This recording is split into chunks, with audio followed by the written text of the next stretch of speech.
Hello, this is Julian with Coffee Reviews, and today we'll be reviewing the Lechero Wash Process Peru from Audun Coffee. And there's the bag right there.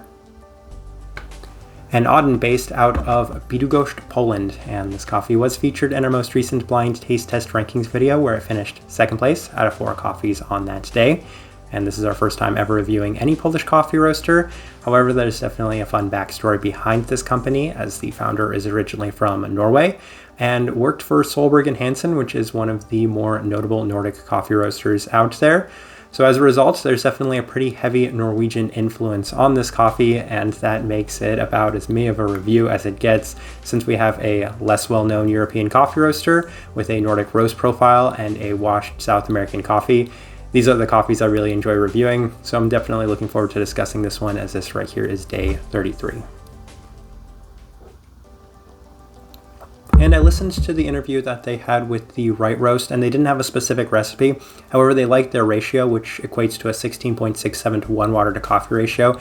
And I brewed it at the standard temperature, which is 205 degrees Fahrenheit, 96 degrees Celsius. And definitely like this one best through the V60, which indicates a more medium fine grind. And as alluded to, there's definitely a heavy Norwegian influence. So as a result, the roast profile for Audun is a Nordic light. With those things out of the way, let's go ahead and start discussing this coffee. So day 28, which was that blind taste test day, and the coffee was notably clean. So in that blind taste test video, it was so notably clean and fruity that it actually tripped me up off the first impression, because I was even tricked into believing that it could have potentially been the Ethiopian that was on the table, mostly because the fruits in the cup were so vibrant. That's a huge positive first impression that you're going to be able to get from a cup of coffee. There was a lot of brown candy sweetness right off the bat, and I think that was the one difference I had when trying that. However, this year has been filled with washed Ethiopian coffees that have a lot of candied sweetness to them in general, so that's the way I kind of attributed this coffee. It definitely still had the body and a little bit of that slight chocolate, so that should have been the giveaway that it was the Peruvian, the South American coffee on the table. And by the end, was able to narrow it down, but still, as a result, this coffee left a pretty wonderful first impression. Day 22, another great day of the coffee as it remains sweet, and this is a very sweet cup of coffee. And I don't know if they have any flavor notes listed on here. I can't really translate what's listed on the bag, but even then I have no idea what they were going for in terms of flavor notes on this coffee. But what I was able to get the most was this brown candied sweetness, and it reminded me a lot of caramel and butterscotch, and they both seem to rule the cup with an additional stone fruit and tropical fruit-like aspect. It's sharpening a bit, becoming a little bit more distinct. I'm kind of getting a better idea of this coffee. Day 24, the cup continues to remain quite sweet with plenty of sugary fruit sweetness. The entire coffee just feels a little multi-layered in terms of that sweetness, as there's a bit of a sugary stone fruit and a slight citrus fruit, which are both quite pleasant. The flavor notes I'm thinking of the most definitely feels like mango to me, and in terms of the citrus, it's slightly pineapple, but that sweeter pineapple. So those tropical fruits are very much vibrant in this cup of coffee, very enjoyable. Day 27, cup continues to be wonderfully clean and consistent upon aging, as the adjustments continue to allow the brown candy to really dominate this cup of coffee. Those are the two things I'm getting the most: pretty strong brown candy as well as a sugary stone fruit sweetness. There is a slight delicate milk chocolate aspect to the cup of coffee, as well as there's also some slight floral honey, which is something I pick up a lot from South and Central American coffees that are roasted this light. So really enjoying this. It's coming out as a really pretty cup of coffee. Day 29, back through the Chemex, and it's at this moment I really settled on the V60 just being best for this cup of coffee, as I wasn't able to get as good of a cup. This one skews a little bit more towards the chocolate caramel South American side of things, with the bright fruit sweetness a little more tame through the V60. Through the Chemex. As mentioned, Chemex can sometimes strip away some really nice things. It can also strip away some negative things and make a cup really clean. The Chemex seems to be stripping away a lot of the really positive fruit sweetness that comes from it, so that's why the V60 is a lot better on this one. Day 31, through the V60 at a more moderate temperature. So I had experimented with the higher temperatures, and I really liked the more moderate ones for this coffee, so the 205, 96 Celsius, as it's been the best cup of coffee to this point, as the bright fruit sweetness is back yet again. More of the fresh sugary stone fruit, rich dark caramel, just really sweet. It's a really, really sweet cup of coffee, and I love when South American coffees are this sweet. Day 33, as mentioned, settled on that V60 as it continues to radiate those sugary components, both from the stone fruit as well as a slightly darker caramel.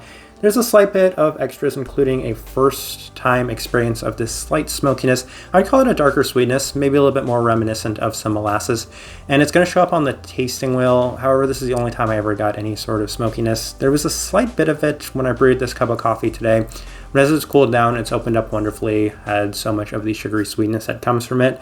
But yeah, it continues to remain the same in terms of the additional slight citrus as well as a fair bit of chocolate. Characteristics you can definitely expect from a South American coffee. All right, let's go ahead and put up the tasting wheel so you can see what we're getting. And quite a few level 4, so let's run through those real quick. The cleanliness at a level 4.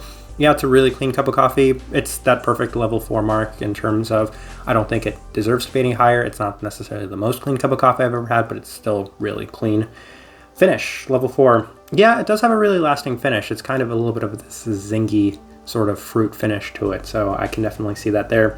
And sweetness, which I've been harping on a lot, it's really, really sweet for a South American coffee, and I think that's kind of the best way I can say it, because if you're kind of doing this in terms of a relative tasting wheel relative to most other South American coffees, I would bump that up to a 5 because it's one of the sweetest South American coffees I've ever had, but it definitely is at that level 4 mark, maybe even on the slightly higher side of that level 4. Caramel, level 4. As mentioned, most dominant factor in this cup of coffee for me is this brown candied sweetness. It's definitely justified there at that level 4 mark. I think it's really, really nice. It's by far the best attribute of this cup of coffee. And the stone fruit is really nice too, so that's why that's all the way up there at that level 4 mark. Second most dominant and pronounced characteristic for me, and I think it's really nice. The caramel is just really sugary and sweet, so I like that part a little bit better.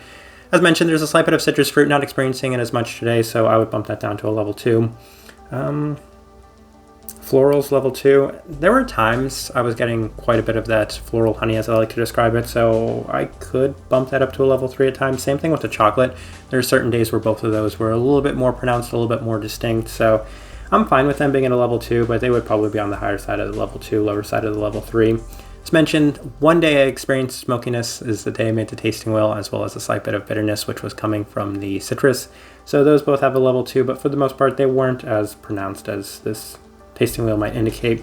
Body, level 3, it has a really nice body to it. And I know body is a big deal for a lot of people, so I like it there at the level 3. It's got a pretty nice texture to the cup.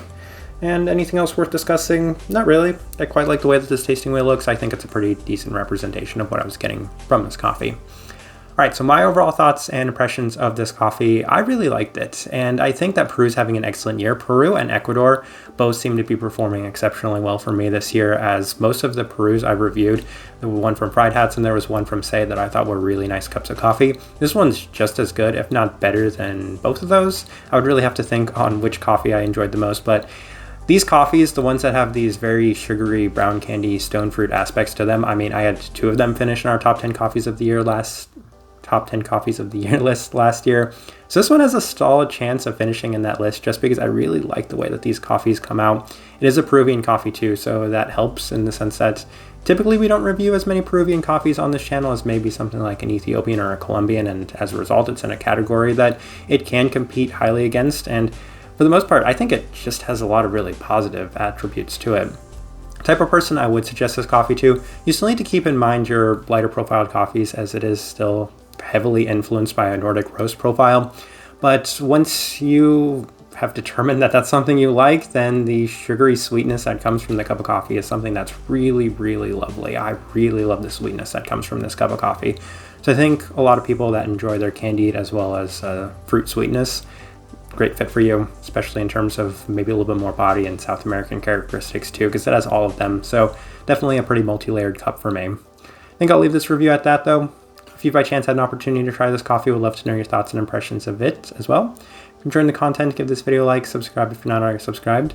This right here has been a review of the El Lechero wash processed Peru from Audun Coffee. Thank you for watching.